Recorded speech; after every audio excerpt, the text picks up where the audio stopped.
ओम शांति। आज 21 तारीख 11 मास की वाणी है। मुख्य रूप से बाबा कह रहे हैं, मीठे बच्चे, यह संगम युग सर्वोत्तम बनने का शुभ समय है, क्योंकि इस समय बाप तुम्हें नर से नारायण बनने की पढ़ाई पढ़ाते हैं।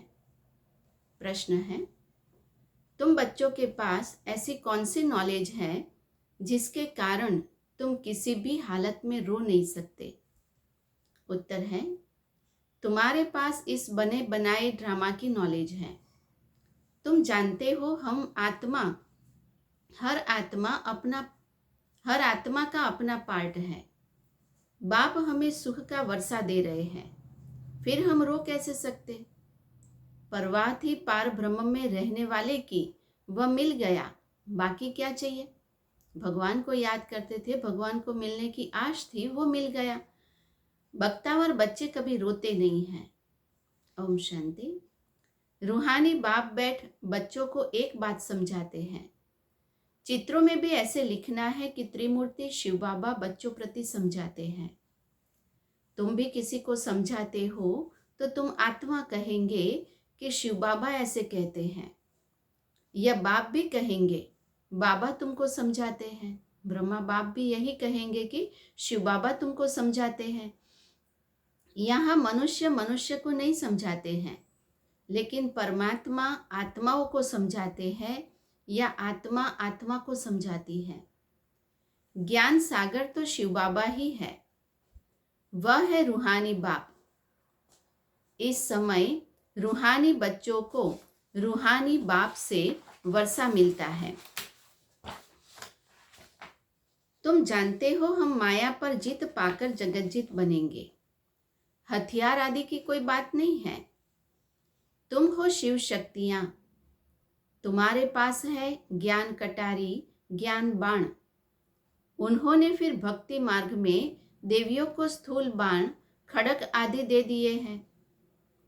बाप कहते हैं ज्ञान तलवार से विकारों को जीतना है। बाकी देवियां कोई हिंसक थोड़ी है, दिखावे कैसे कि उनमें ज्ञान था, इसलिए तलवार आदि दिखा दिया। बाकी बाबा कहते कि ज्ञान और योग के बल से विकारों पर विजय प्राप्त करना है। अच्छा, मीठे मीठे सिकिलधे बच्चों प्रति माता पिता बाप दादा का याद प्यार और गुड मॉर्निंग।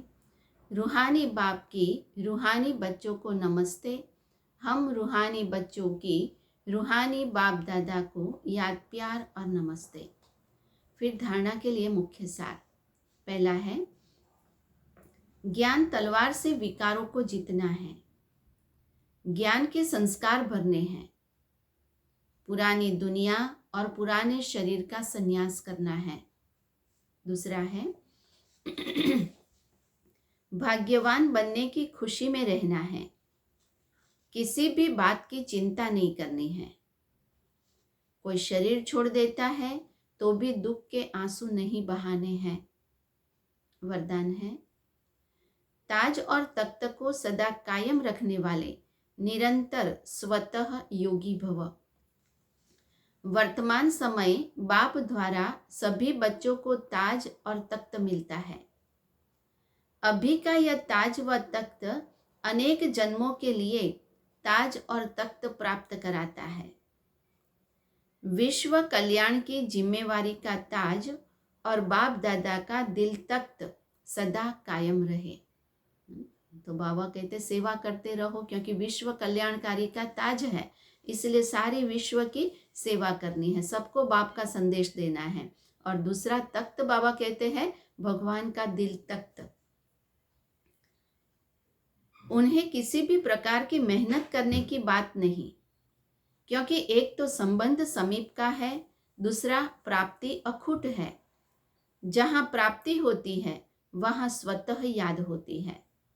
स्लोगन है, प्लेन बुद्धि से प्लान को प्रैक्टिकल में लाओ तो सफलता समाई हुई है।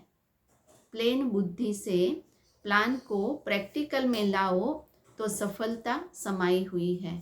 अच्छा, ओम शांति।